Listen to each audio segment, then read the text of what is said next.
Hi everyone, Aiden here with etrailer.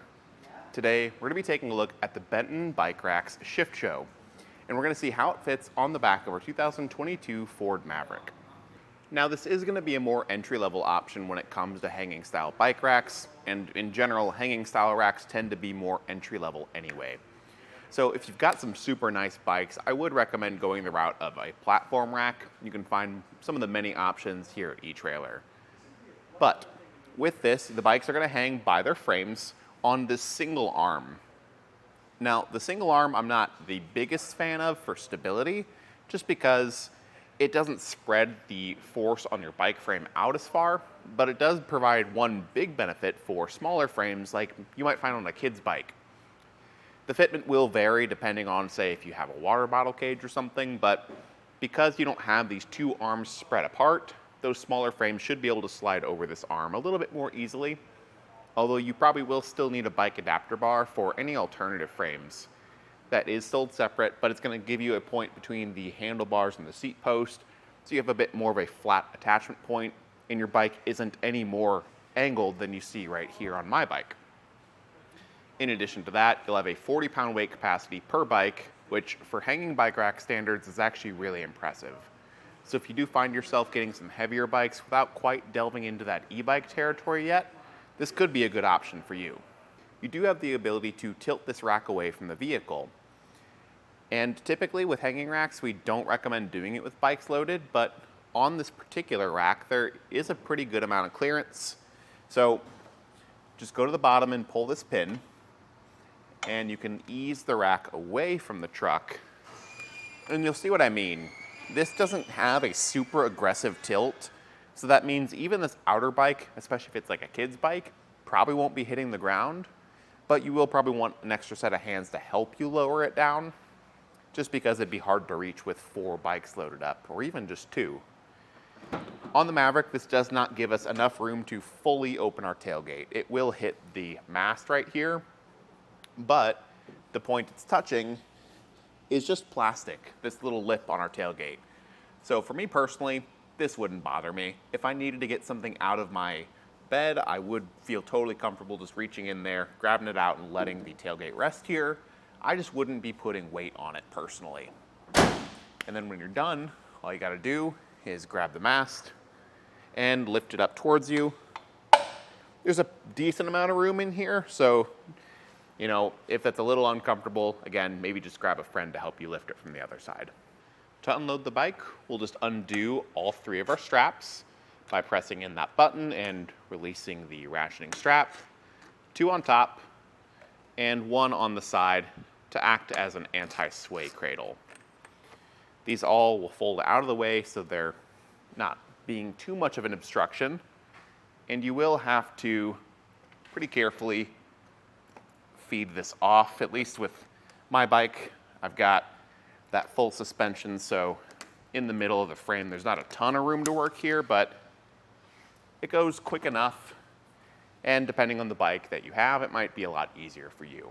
I do like how much padding there is in the cradles here and how it's going to raise your bike frame up, so if you've got any cables running, they're not going to get too pinched. And I always like to just replace the straps when I'm done, so everything's a little bit more neat and orderly whenever we're driving down the road if we choose to leave this in the hitch. But to get a few measurements before we fold things up, I want to see how much length we're adding to the bumper of the Maverick. And from that bumper to the furthest point out, we're looking about 37.5 inches. Overall, not too bad for a 4-bike rack. The one thing I'll say is that the arm is pretty short and the cradles do sit pretty close together. So when you're loading it up fully with 4 bikes, at least in our testing, we found it can be a little bit difficult to get 4 bikes loaded without having some sort of clearance issue somewhere. I think that issue would be minimized, at least to some extent, if you involve 1 or 2 kids' bikes there, but for 4 full-size bikes, it just does put things a little close and compact. So there's a bit of a trade-off there for the compactness. But like I said before, when you leave it in the hitch, you can fold it up by just swinging this arm down. It's a very similar pin system to what we had at the bottom to tilt it. And now it's only going to be sticking out 15 inches from the bumper. So way more compact, way easier to leave here and not be so much of an obstruction whenever we're driving around and parking. License plate and taillight clearance is totally fine when the bikes are unloaded, but that will vary and change depending on your bikes and how they're set up. And pretty much no matter what, because your backup camera is centered on the Maverick, you're going to block it at least partially. Again, with bikes loaded, it's just going to add a lot more mass to the sides to see around, and you'll probably just have to rely on your mirrors. But if you do drive around with it stored like this, you'll be able to see around either side just fine. Down at the hitch, it's fitting inside of our 2" by 2" receiver tube, and it comes with an anti-rattle bolt that just secures down with a nut on the other side. That's going to keep things, for the most part, pretty solid in the hitch, although it doesn't do the best job, in my opinion, at controlling the up and down movement. So you may consider picking up a secondary anti-rattle that's more of a U-bolt clamp style that goes around the hitch collar here and to your accessory. You can find those styles of anti-rattle here at eTrailer if that's something you'd want to pick up. And personally, if you're loading it up fully with 4 bikes, I would consider doing that. And something unique that I do want to also touch on here is that when it's out of the hitch, that same pin that we use to tilt it away, we can now use to fold the shank up completely flat against the bike rack here. So for storage when it's not in use, if you didn't want to leave it in the hitch, this is going to compact things down really well.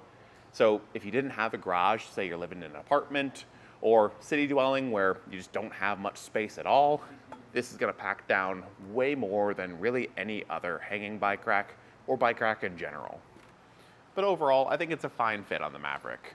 Most bike racks don't play super nice with that tailgate because it just sits so close to the hitch.